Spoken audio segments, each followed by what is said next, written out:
everybody, this is Sarah from Little Bird Designs, and what I'd like to show you today is how to make a chain, a crochet chain, which is both suitable for crocheting and for knitting. If you're doing a provisional cast on for knitting, this video will be helpful for you. And also I want to show you how to get from this pattern to this. So basically I want to teach you how to spot the abbreviation for a chain and how to manipulate that chain into what you need it to do. Let's take a look. Okay, here we have our yarn. It is a worsted weight single ply yarn called Chroma from Knit Picks. It's a really nice single ply yarn. It shows great stitch definition, so it's really good to work with. We also have a Susan Bates size J 6mm bamboo handled crochet hook. And what we're going to do is we're going to go ahead and start with a slip knot. So you would want to make a circle around your fingers, just like that, and then cross it in the back. When you cross it in the back,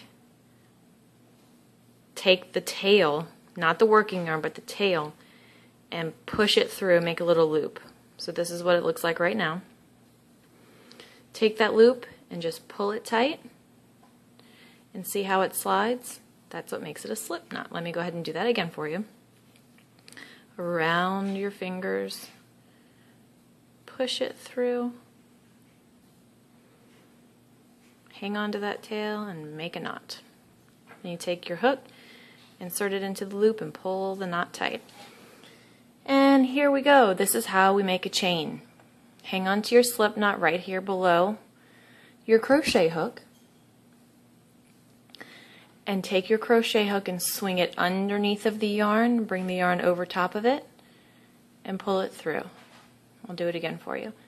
Underneath and pull it through, keeping your stitches nice and tight and moving that stitch up onto the neck of the hook. Because if you don't move it up onto the neck, if you keep it down here, it's going to get really tight and it's going to be hard to work back into. So make sure you push it up onto the fat part of your hook so it gets as much circumference as possible. And then continue. Wrap and pull. Wrap and pull. And I'll go ahead and do a couple quick ones here for you so you can see how fast it can go. And then now that I've done the fast ones, I'll go ahead and film this part and then slow it way down for you.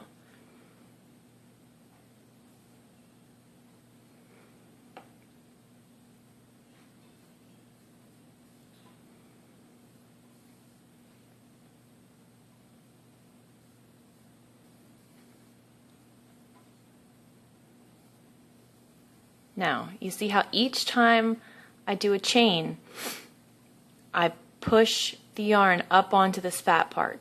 Again, that's to make sure you don't make your chain too tight because it's going to be harder to work back into. And that's really simple. This is what a chain looks like. It's a lot of little V's if you look at it this way, or little hearts, or however you want to look at it.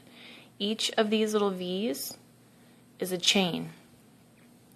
So when you count your chains, you start at your slip knot and count 1, 2, 3, 4, 5, 6, 7, 8, 9, 10, 11, 12, 13, 14, 15, 16, 17, 18.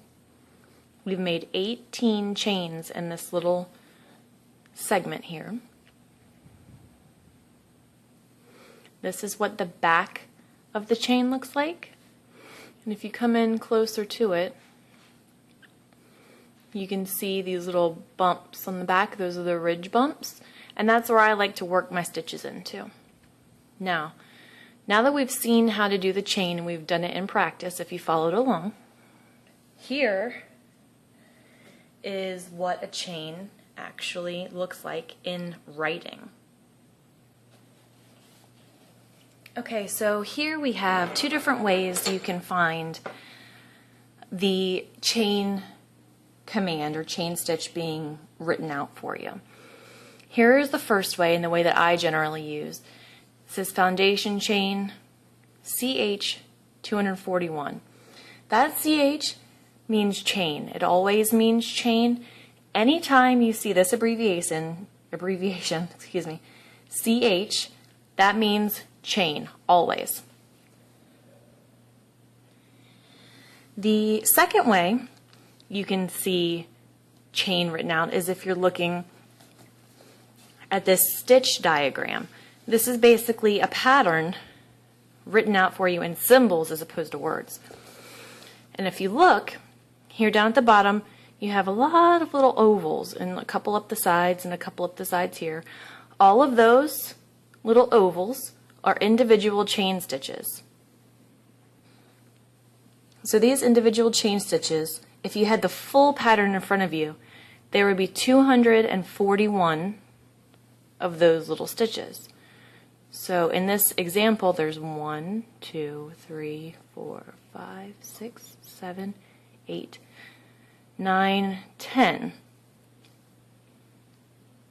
And then there's a 1 up the side, because that's your turning chain.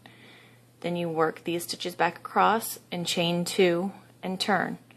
Work these stitches, chain 3 and turn. So anytime you see a CH or these little ovals, those mean chain. And that's pretty much all there is to the chain. It's fairly simple. It's pretty easy.